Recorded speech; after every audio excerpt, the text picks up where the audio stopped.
Hello, everybody, and welcome to Culture Talk. This evening, we have a very important guest with us. We have David Adkins, who is an assistant coach for the Washington Wizards. David, how are you doing this evening? Doing fine, thank you. So, David, I start my interviews off almost the same way every single time. I'm always ask people about their story and about their passion behind it. So I was wondering, when did you first fall in love with basketball? It's a great question. It sounds like a great movie I like, loving basketball. But man, I guess 10 or 11, if that early. My older brother played. He's 5 years older, so I was, when I was younger and he was in high school, he would take me to the courts that he played on, and all his buddies that he played with, their little brothers were there. So I kind of hung around the side of the court and watched him play, and got into the game myself as well. So I have actually had the pleasure of seeing you a little bit at work, seeing you with player development and seeing the passion behind it. Where do you think that passion started for teaching players the game? Wow, that's a good question. First off, I've been very fortunate. I went to a very high-level high school to get a great education at Flint Hill Prep, and then play for Coach Stu Vetter, who's coached in the D.C. metropolitan area for many years. And so that kind of got me going. And I had a dream of playing college basketball, and Flint Hill was an avenue to do that.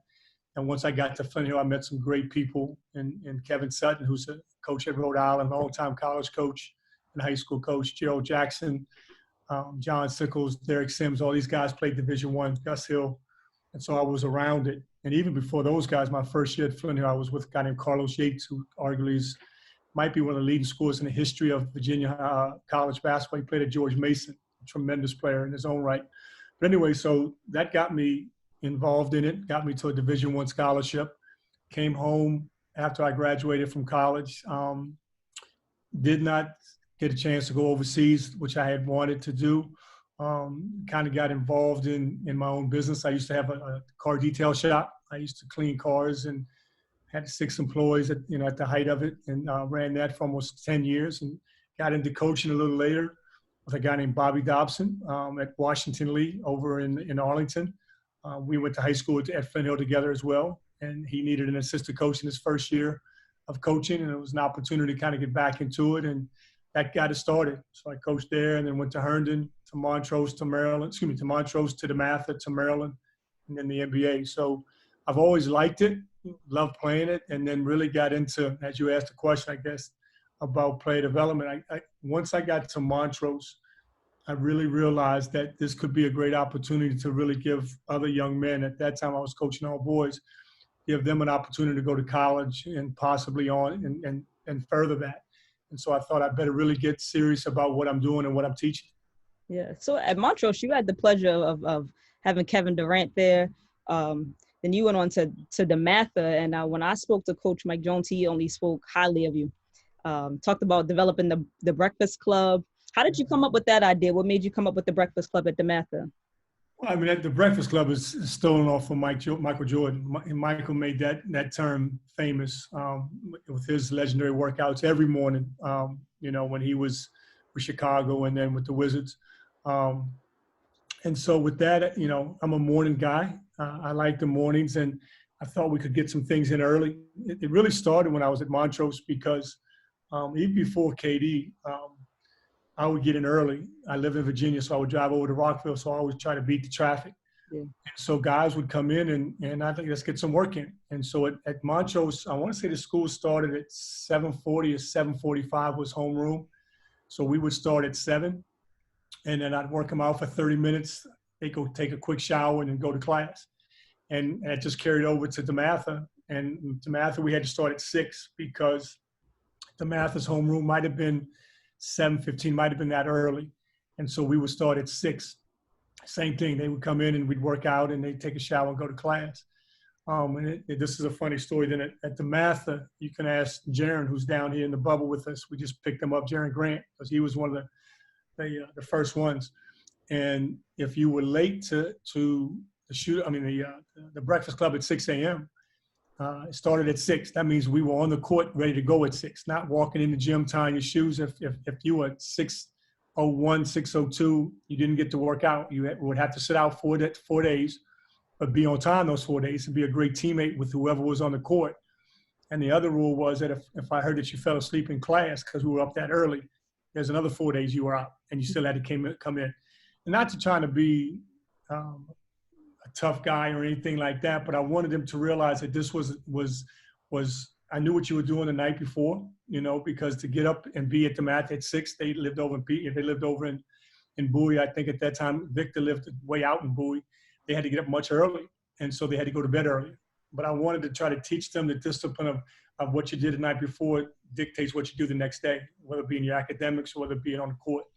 And Coach Jones was the best. He allowed it. There was a couple guys that would help me, other coaches, and it just really kind of morphed into something really good.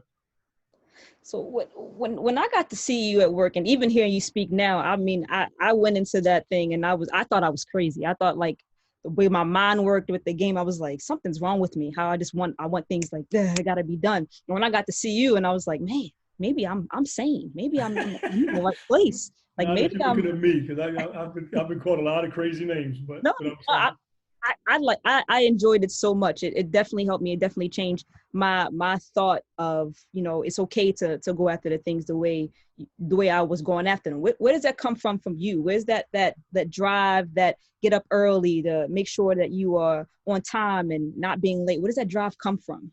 It's a great question, Courtney. I think obviously it started at home with my father. When I was my father worked in the government for 38 years. He was 2 years in Korea and 36. That's why he moved to D.C. He's from the Midwest. He was from Wisconsin. Met my mother in Minnesota, and he got a job in the government many, many years ago and worked 36 years. So every morning he was up early. He was out the house before I was up, and by the time I got home as a teenager, he was already in bed ready for the next day. Mm-hmm. So the work ethic probably started with him and my mother, because my mother went back and got her master's when I was in middle school going into high school, and then she was a social worker. And so seeing her and what she did every day, and probably the thing, Courtney, that inspired me the most was my mother. Rest her soul. She was tremendous in the fact that even back in the late 70s, early 80s, when I was growing up, I learned this through this new, used to say don't see color, and I saw a young man speak, and it's okay to see color, because color talks about culture. Color talks about different people, their different experiences and what they were brought up in. But she didn't see color at that time. So a lot of my friends growing up were black. A lot of my friends, I had, Chinese friend, I had black friends, and they all would kind of converge at our house. A lot of times they would go talk to her because she would always give such these words of wisdom, and she never judged you as long as you didn't lie to her. Same thing with me. I never had to lie to my mother. And so, great question. No one's asked me that in a long time. I tell players that story, but my mother and father, they started it, with their work ethic and their character. And my mother was amazing with all my friends. And my house was a melting pot, because you can imagine with me growing up, my older brother, my older sister, people came there. It was a welcoming zone, and you were always welcome as long as you had respect and didn't act like a fool. And then, my coaches, I played for Stu Vetter in high school, who arguably he coached at Flint Hill, Prospect Hall, St. John's in Frederick, and in Montrose. And he's a disciplinarian, tremendous high school coach, tremendous teacher of the game of life, and everything was organized. The whole program that he developed was based on North Carolina's program and how Dean Smith did it, from everything from, the academic piece with study halls after school, with how we dressed going to away games, with how we were seated on the bench, how we all had to stand up when guys came out of the bench, how we had to meet at the foul line, had to sprint to the foul line on fouls. If you didn't, you came out of the game. Really, really organized instruction. And I think, that really got me going, helped me go to college. And then when I came out, when I went back to work for him at Montrose Christian, it got it all back. And I realized at the time I wasn't really, I wouldn't say receptive, because I was receptive to it when I played for him, but I didn't understand the method to his madness, so to speak. But then when I came back and became his assistant coach, now I knew. And I could look at all my teammates, whether they were still playing basketball or they were successful businessmen or successful men, husbands and fathers, that his method really had a plan and understanding. I think, and so I think that, and then going on, I could go all the way through. You know, Bobby Dobson, when I worked for him at W&L, Gary Hall, a great high school coach in Northern Virginia at Herndon High School, coached Scotty Reynolds and many more. He was great at what he did and how he used the summer to get guys into the gym. When he went in Virginia, you weren't allowed to work guys out, but he opened his gym and got guys in, and they got their workout in. And obviously, you know, working for Coach Vedder for 7 years. Mike Jones is probably one of the smartest men I know, you know, because, you know, when you follow a legend in Morgan Wooten, it's usually not the guy that follows, it's the guy that follows the guy that follows that's successful. And what Mike has done over the last, 15, however long he's been there, just got his 500th win this past season, is tremendous. And DeMatha is such a great institution. I've been blessed to be a part of 2 of them. You know, Montrose Christian for 7 years, obviously that closed down, and what we did and how we did it there was how, you know, the Montrose mission was. And when I got to DeMatha, they allowed me to learn their mission and the way they did it. And it was, I'm not where I am today without the steps that I've gone through. And for Mike Jones and for what he's allowed me to do has been tremendous. Then moving on to Brenda Fries. You know, Brenda Fries is somebody, tremendous work ethic. I don't think I've ever worked for a head coach like her, that is so focused on a daily basis and can multitask so many things, but can stay, you know, I always would tell people what's her key. Well, she stays 2 steps ahead, 3 steps ahead. She's always preparing for the next class, the next game, the next practice, the next interview, the next whatever it might be. And when she's like a light switch, she can flip a switch and she can take over, command a room. I don't know if you've been around her, Courtney, but tremendous, and she allows you to coach. She gives you an assignment. She doesn't micromanage, and tremendously thankful for her.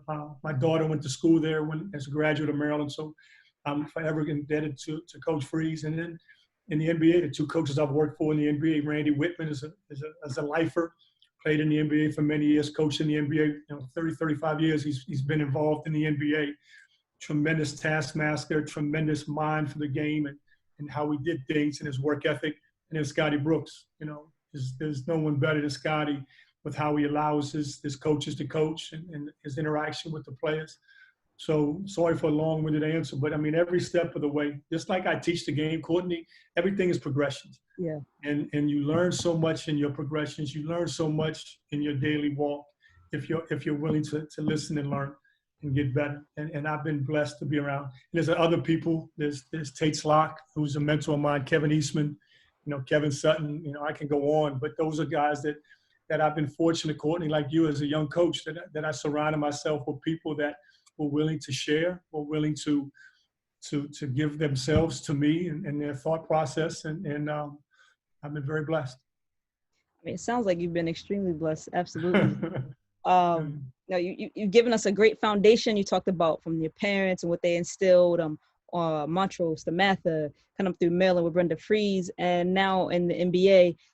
You've spent a lot of years in this game, and a lot of things have definitely changed, especially now this year with everything that's going on. Have you ever seen anything like this, even with the lockouts, or anything similar to what you guys have to endure right now in this bubble?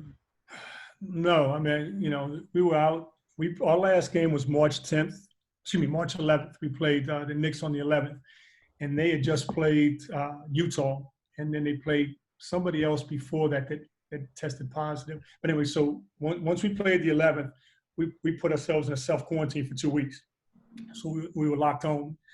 And the most important person now, you know, not now, but for the last 30 years in my life has been my wife, Janet. And she runs my house. And you can hear out my voice and how, you know, I'm a tough now. If it wasn't for Janet Adkins, what I've done with my career would never have happened. I probably should have started this, you know, talking about her. And I see you laughing and smiling. And, you know, Mike Jones, Coach Vedder, all of them know my wife. And she's raised 2 beautiful kids. She's raised me, but she's kept my home a safe zone. She's kept my home. My oldest daughter's 28. She's a Dobo at the University of Richmond. And my youngest is 18, just graduated, is going to James Madison. And I didn't mess it up. But she was, and so what she kind of locked our home up, and meaning that, she came home to work from home, and she put the barriers up. And so for 3 months, we didn't go out. She was the only one to go out. Not for 3 months, probably for 2 months. But she made sure that the home was safe. And she's done that since we started dating, 30 years ago. And so with your question, it was different because I'm a guy that every day I want to be in the gym. I tell players all the time, you should work out 6 days a week and take the Lord's Day off. Well, some people work 7. Now, it doesn't mean you've got to go to the gym, and I taught some players 3-4 hours. You've seen what we've done. I can get a great workout in 15, 20 minutes. Exactly. Now, you might want to do that a couple times or what have. Depends on the time of the season. But I think you can improve yourself, who you are daily as a person with your character, and who you are as a student, and who you are as a professional, whether it be in basketball or whether it be in teaching or whether it be in accounting, whatever it might be. So somehow you got to get better every day. And so that's what we try to do. I think we've talked about some of the Zoom calls. We kept our guys engaged. We kept the other coaches engaged. I've done Zoom clinics. I'm zoomed out a little bit, but I met you through a Zoom clinic and loved your passion and loved your energy. And so here we are. So, and I appreciate that. I really, really do. I mean, I don't know if I've expressed that to you. So while I have that chance, thank you so much for, just being willing. It's rare. So I thank you for that. What's crazy though, you say that, but that's how it's supposed to be. Exactly. And it's funny when I started coaching on the women's side, I had no idea what I was doing. Like I said, my progression through high school on the men's side, or the boys' side, because they were young men then. You learn in AAU basketball. Obviously the great piece of Kevin and Quinn Cook and Victor Oladipo put out In the Water. I lived that. I lived with Mike, and when I was in Montrose for 7 years, recruiting middle school kids all around PG County, DC, Virginia. And then when Mike took it to another level because of the Catholic League and how competitive that was. But when I got to Maryland, it was interesting because there was, and I don't want to, say it's just women, but they were so guarded when I would go out recruiting and they wouldn't talk. And I was trying to figure out what I was doing. And fortunately for me, I had Marlon Chin, who was an assistant at that time, and Tina Langley, Coach Freeze kind of guided me. But I just want to talk basketball. And the reason I'm saying it shouldn't be that way is that, if you have an opportunity to reach a young man, a young woman, why wouldn't you want to have the best knowledge and be equipped to do that? And for me, everybody I've been around, my whole progression, they've all been that way. And if you're not, then I don't have time for you, because this is how we do it. This is how we did it at Montrose. This is how we did it at DeMatha. This is how we did it at Maryland. And if that is not for you, that doesn't make it wrong. It's just a different way. But to me, this is how we all get better. And I've been taught at an early age to leave a place a little bit better than you found it, regardless of how it is. Whether it be in your hotel room, pick up after yourself, or whether it be, at DeMatha, walking down, there's trash on the ground, pick that up. I mean, you want to leave DeMatha better than you found it. And I think that's always been, that was my father, my mother instilled in me, and then the coaches, so I appreciate you saying that, but I'm supposed to share because I've been given so much, and you're supposed to give back. Yeah. Why do you think that some coaches don't? When I understand time is an issue for a lot of people. Well, what makes you think that some people, once they get to a higher level, just don't want to help others coming up? I don't know, because that's you'd have to ask them. I don't want to guess. I think everybody thinks that sometimes your ego maybe gets the best of you.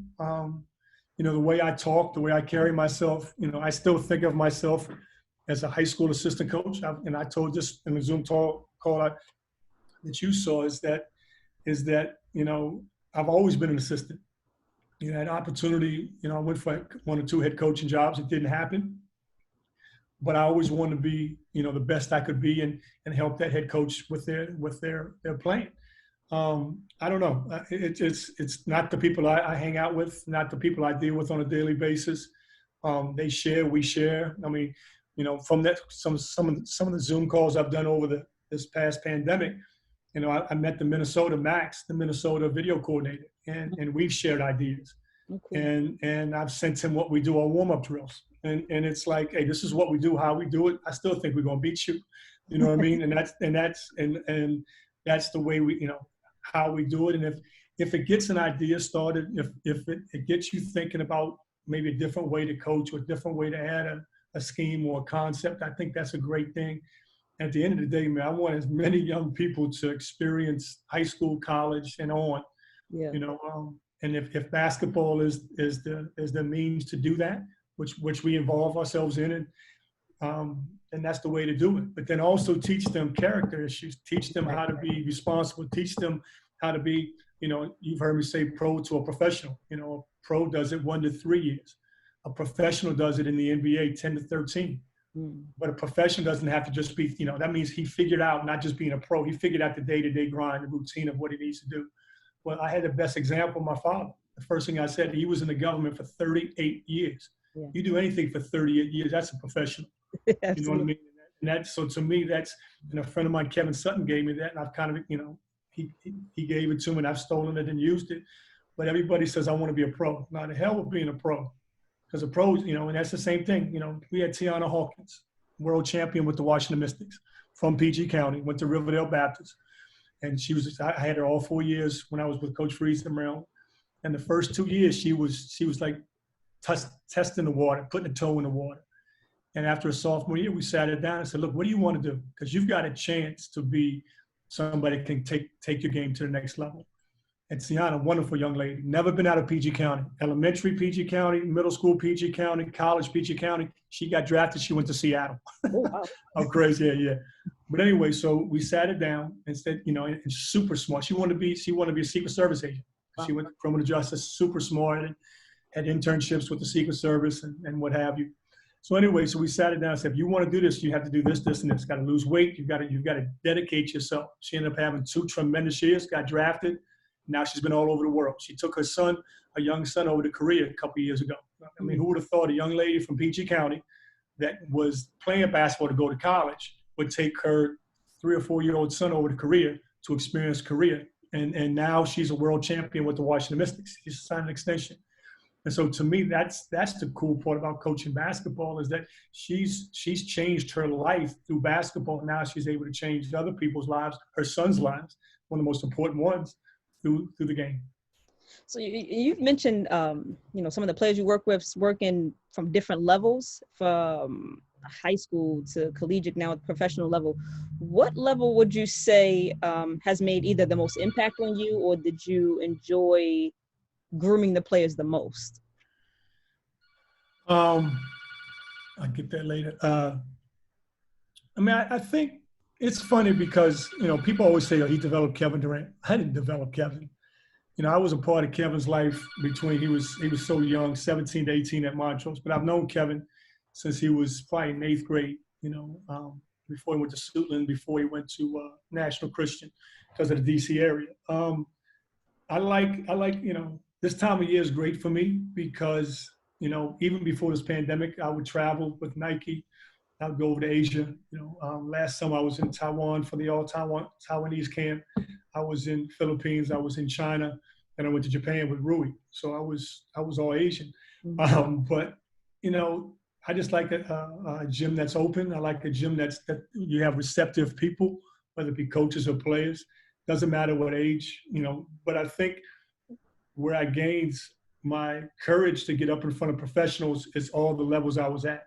It's so funny, Courtney. Everybody says, they reach out to me with emails, and that's fine. I'm not knocking to have ambition, but I didn't get into coaching until I was really at Montrose till I was 34. I didn't get into the NBA till I was 49, and it was never an end all be all to be in the NBA. It just happened. Fortunately for me, the opportunity presented itself, and I had done the work, previously. But I like a captive gym, but it doesn't matter if it's It's a great line, D. Brown. I use it all the time. D. Brown said it is, basketball is gender-free and colorblind. And I say this all the time because I've been all over the world because of this game, is that, the best and safest place in the world is a gym, whether it be in PG County, whether it be in Loudoun County, whether it be in DC, whether it be in Orlando. And fortunately for me, I've been able to do a lot because of the people that have allowed me to do it and give me opportunity. And so sorry for a long-winded answer, but now it doesn't matter. I want to be able to impact people and especially young people. So I loved high school. I mean, I could go back if I lost my job in the NBA, I could go back to high school, because you have, I don't want to say the word control because that's not the word I want to use, but you have more autonomy to do what you think is right. And you had them at a stage. And now I come back, I've got 3 letters behind my name, the NBA. So they're going to even listen a little bit more. But college, I just didn't like the rules in college because of, um, I shouldn't say I didn't like the rules because we follow the rule.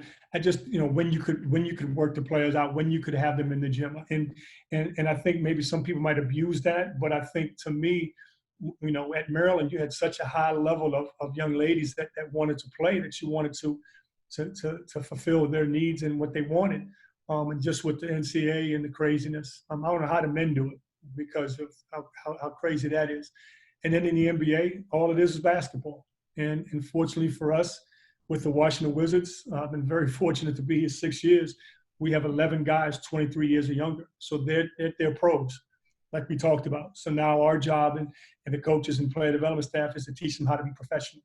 And so that's been, even with Zoom calls, we've had great Zoom calls, workouts, great, with ball handling and weight training and that. So, once again, it doesn't matter. But I do enjoy the younger age because they're a little bit more receptive and open to especially high school, to what you're teaching them.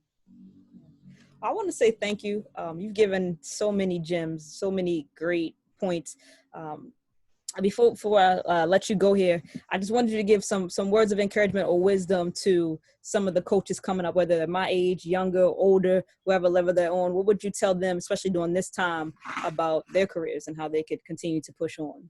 Well, Courtney, I want to thank you because, I saw that your talk with Mike Jones, and I think that how you've stepped out of your comfort zone and you at a young age trying to impact everybody and give people a forum to go and look at.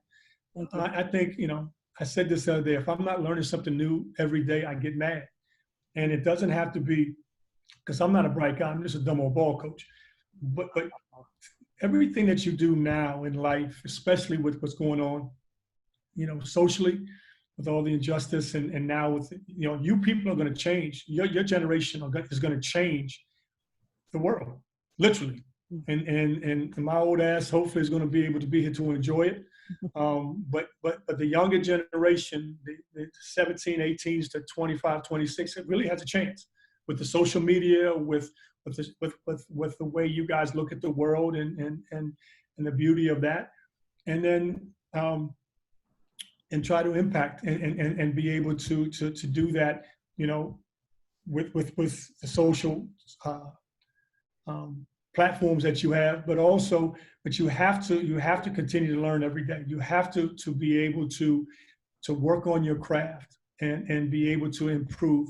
And probably the most important thing in coaching or in any line of business is relationships. How do you get people to trust you? How do you get people to buy into what you're selling? And how do you get people to buy into that you can make an impact and make them better? In my line of work, it's basketball. If I can help you make another shot, if I can help you get another rebound, that could be millions of dollars, literally, in your line. If you could help them become a better student and make sure that their academics are there first and foremost, make sure that their character is high, that they treat people the right way. It's that simple. And then make them better basketball players. Now they have a chance to go from a high school to a college and not have to pay for it. And so to me, that's the biggest thing. There's 2 things I teach people, and I haven't used this in a while. There's 2 things I want you to do, Courtney, is to be a good person and work hard. To be a good person and work hard. And those 2 things sound so simple, but it's not. If you can be a good person, even in the time of somebody not treating you the right way, if you can be a good person and still have your values and do what you're supposed to day in and day out, that is a skill, that is a mantra that is amazing. And if you work hard every day, every single day you work hard, not just on basketball, but on being a good person, on being a good son, on being a good brother, or being a good daughter, whatever it might be, and then you work hard at home, in your community, and in the classroom, and the court takes care of itself. So those are something I would say to any age. is that to treat people the right way, be a good person, and outwork. I said something and it was kind of catchy in a Zoom I was on last week is prepare, show up, and outwork. Mm. Prepare, show up, and outwork. And it just came to me. A lot of my thoughts do. But to me, it's always important because you prepare for tomorrow. You prepared for this interview. You didn't send me any questions, so I couldn't prepare, but I'm speaking from my heart mostly, but prepare every day, prepare. So tomorrow, what is on your agenda tomorrow? I'm a big list person. I've got a list of what the drills that we're going to do when we start practice tomorrow. Which ones do we want to do? Which ones fit and prepare? All right. And then now show up. And if we work out at 6 o'clock, be there at 5:30. If we work out at 7, be there at 6:30. Show up and then outwork. When you get there, give everything you have. Now, that to me is whether it be in the basketball court, in the classroom, or in the community. If you prepare, show up, and outwork, you got a chance to be successful in this world. Thank you.